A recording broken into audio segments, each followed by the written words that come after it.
Donald Trump has gone mute on Saturday. No social media posts, no statements, as disastrous news once again strikes. We learned this morning that Spirit Airlines is now officially bankrupt as a result of Donald Trump's policies, causing the price of jet fuel to spike as a result of Donald Trump's catastrophic war in Iran that still continues today. The Trump regime now blaming former President Biden for the bankruptcy of Spirit Airline in May of 2026. Donald Trump has also been humiliated at his golf course in Doral, where the PGA is currently playing the Cadillac Championship.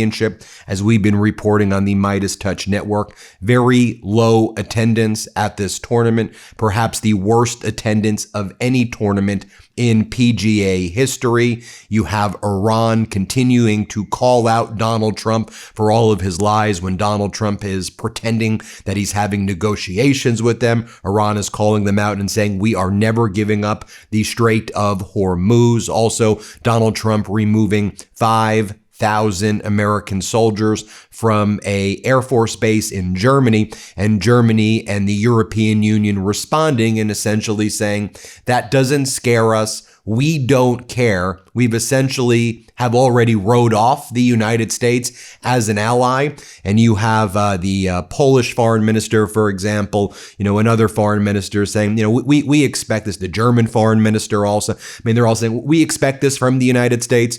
We're now focused on building a stronger Europe and working with Ukraine. Donald Trump, of course, is not a reliable ally. The U.S. is no longer a reliable ally. We knew that for a long time, but we're just not putting up with this crap anymore. So last night, before Donald Trump went silent and mute, he was posting things like this. American flag blue. He keeps on making these weird posts of the reflecting pool. That's his new priority. In addition to golden ballrooms, triumphal arches, now it's reflecting pools that he wants to paint blue. And then he post these bizarre photos of himself with his, like these weird AI images of like a skinny version of himself with Marco Rubio and JD Vance and Burgum and a random lady in a bikini. And truly a psychopath. These were all of his posts last night. And then he gave those two really awful speeches. One of the speeches was in the Villages at a high school there. Another speech that Donald Trump gave was in a Palm Beach club that was supposed to be nonpartisan. And that's where Donald Trump was bragging, we're pirates in the United States, we're pirates. And he was making all of these weird noises like, And then, Iran sees this stuff. The rest of the world sees this stuff. They're commenting on all of these posts today. The Iranian, South African social media account and other social media accounts tied to Iran says, like if you think he needs therapy. And here's the post that they made. Here, play this clip. Come on, darling. The mother's screaming like crazy. Darling, I love you, darling. Mom, I can't do it. And meanwhile, in Russia, on their Russian state TV, you had their former president Medvedev was giving a speech, and you can just see how he was responding to people in the audience who were asking him about how the U.S. and Europe are essentially no longer allies, and what do you think about the development between the United States and Europe. So as Donald Trump has destroyed our alliances, now going mute, here's what's going on in Russia. Here, play this clip. If European countries are at loggerheads with the US and the US is on bad terms with the rest of the world, where might this lead? In short, Russia's victory.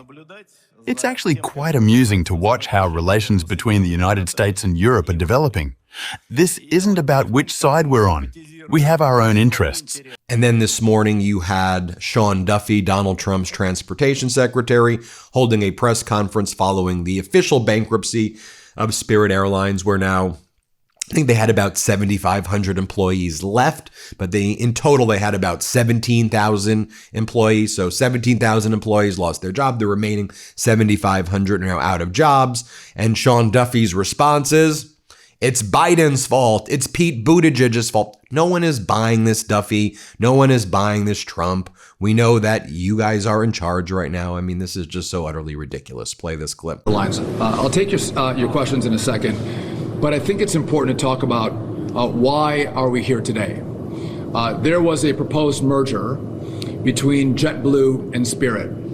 And Joe Biden and Pete Buttigieg, along with the Biden DOJ, decided that they did not want that merger to take place. Also this morning, while Donald Trump has gone silent and mute from his social media platforms after those deranged appearances yesterday, the White House posted I'm only going to show I'm going to show 4 seconds of this. They posted a 60-minute clip of Donald Trump saying winning for an hour, and they loop it. I'm winning, and they play that over for an hour. I mean, this is truly a regime that's not just a regime of fascists, not just a regime of the Epstein class, but this is a regime of pure, unadulterated psychopaths. Here, play this clip. Winning. Meanwhile, in Iran, Mohsen Razi, a prominent Iranian politician who was a prior commander of the Islamic Revolutionary Guard Corps for 16 years, the longest tenure in the organization's history, who currently serves as the military advisor to Iran's supreme leader, Mojtaba Khomeini, posted the following, and Dropsite covered this as well. An inexperienced and ignorant U.S. war secretary, if he had studied properly, understood geography, and had sufficient knowledge of Iran and the complexities of the Strait of Hormuz and the Persian Gulf, would not have trapped the U.S. military today in a quagmire with no way forward and no way back. They will learn many lessons in the Persian Gulf and the Sea of Oman. So you have that going on in Iran.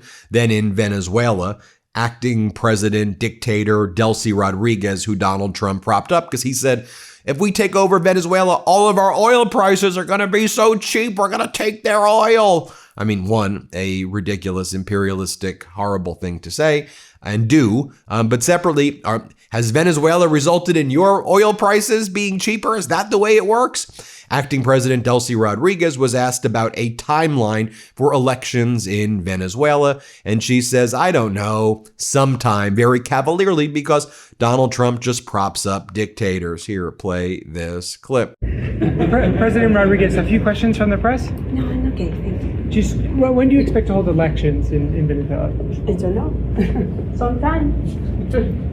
Now, the latest Washington ABC Ipsos poll is showing that Americans view Donald Trump's war with Iran negatively, with 61% calling it a mistake and only a small share seeing it as successful. Overall, the war's unpopularity has now reached levels similar to the Iraq War at its peak and the Vietnam War in the 1970s. And also, Donald Trump's claim that this naval blockade is going to somehow just destroy Iran's economy and it's going to force the oil pipes to be so overpressurized that Iran's not going to know what to do with all of its oil production. I'll just share this with you. This is from a Bloomberg report, and Dropsite covered it, the Bloomberg report. So 2 weeks into this blockade, Iran is still loading crude from its Karg Island terminal onto tankers already in the Persian Gulf. Dropsite reported today that in recent weeks, Iran has begun deploying improvised storage containers, including mothballed storage tankers in the Persian Gulf brought back into service to help deal with the blockade as a means of continuing production in the face of the dilemma posed by the blockade and avoiding production stoppages. Kepler reported Monday that Iran likely still has 12 to 22 days of storage capacity left. Before the war, Iran had emptied a portion of its storage capacity. That's why Iran had tens of millions of barrels floating on the sea. It already foresaw the situation. A security analyst in Tehran close to the Iranian government told Dropsite. Secondly, 70% of Iran's oil production is used at home and 30% is exported abroad. Iran could rechannel its oil exports through land, through swapping, and through many other means. And as we've reported, and others have as well, Pakistan has opened up many lanes to basically just reroute this, not through the Strait of Hormuz and through the Persian Gulf, but just reroute it through the land. And that's what Iran appears to be doing right now. A few other things I want to point out as well and share with you. You have, remember when Donald Trump said this yesterday about Robert E. Lee? Why couldn't that, this is what Donald Trump's view of the Civil War was, and that Robert E. Lee was the hero of the Civil War and great and an incredible general. Trump goes, why couldn't that have been settled, the Civil War? Maybe it could have been. Robert E. Lee was an amazing general. He took something that was supposed to end in a day and made it last 4 years.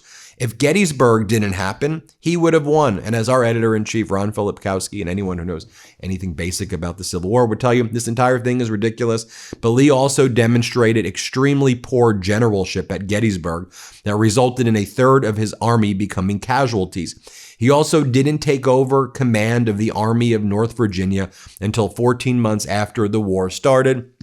And he didn't say, Donald Trump's line is that he goes, come up me hill, my little mates. Me hill, no, you can't get up me hill. Like Donald Trump makes up an entire Civil War lore where the Confederates win in his own mind and Robert E. Lee's the big hero of it.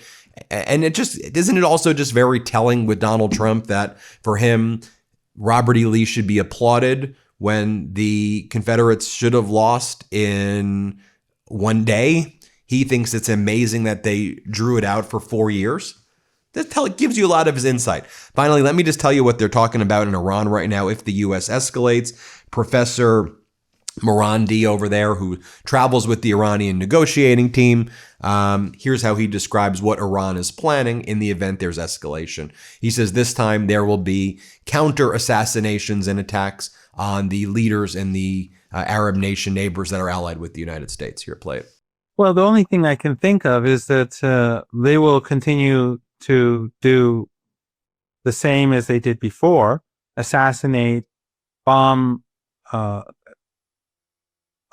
infrastructure, terrorize the population, and also probably go more after critical infrastructure, as he had threatened to do so before. But the problem would be that the Iranians will strike back. And we've heard just today from a very senior Iranian MP who is a part of the delegation in Islamabad that if any assassinations take place this time round, that Iran will take out the leaders of the Arab regimes in the Persian Gulf, meaning Kuwait, Bahrain, the Emirates, Qatar, and Saudi Arabia. That's what he said. And because he said that they are complicit, without them, this war can't take place. So if they start murdering our leaders, then they will destroy their palaces. And I would assume that would also mean destroying not just their critical infrastructure, but their intelligence agencies and their defense ministries and that sort of thing. So Iran will take its retaliatory violence to a very different level. So Iran has already said that critical infrastructure will be responded by striking critical infrastructure in. There you have it, folks. Let me know what you think. Hit subscribe. Let's get to 7 million subscribers. Thanks everybody for watching. New Meidas merch drop. Check out the latest pro-democracy sticker packs, t-shirts, hats, sweatshirts, and more. All at store.MeidasTouch.com.